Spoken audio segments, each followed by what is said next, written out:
নমস্কাৰ। গণশিল্পী বিষ্ণু ৰাভাদেৱৰ আলোকচিত্ৰৰ ওপৰত মোৰ অনুভৱৰ এটি সৰু কবিতা আপোনাক সকলোলৈ আগবঢ়ালোঁ। কবিতাৰ শিৰোনাম প্ৰণাম সূৰ্য দেৱতা। প্ৰণাম সূৰ্য দেৱতা, মোৰ জীৱন নাটৰ শেষ দৃশ্যত উপনীত হ'লোঁ, মাথো কেইপলমান বাকী। সেয়েহে মোৰ জীৱনৰ শেষ দৃশ্যৰে শেষ প্ৰণাম।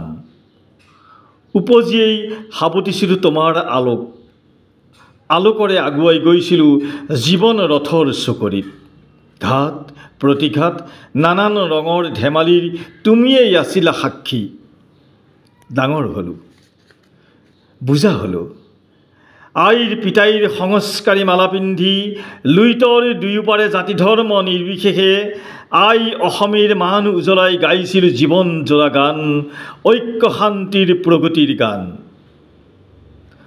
যোৱাৰ সময়ত জনালোঁ প্ৰণাম, জনালোঁ অনুৰোধ, তোমাৰ আলোকৰেই উজ্বলাই ৰাখিবা লুইতৰ দুয়োপাৰৰ মোৰ সহোদৰক। বৰ অজলাও, খুবেই হৃদয়বান মোৰ সহোদৰ।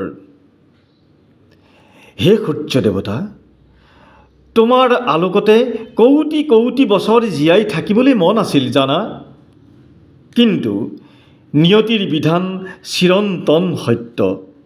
যাবই লাগিব, যামগৈ অচিন দেশলৈ, দুনয়নত তোমাৰ আলোককে লৈ।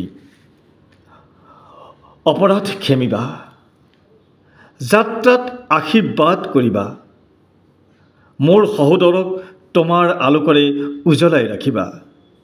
বিদায় সূৰ্য দেৱতা, বিদায়, বিদায় সূৰ্য দেৱতা, বিদায়। ধন্যবাদ।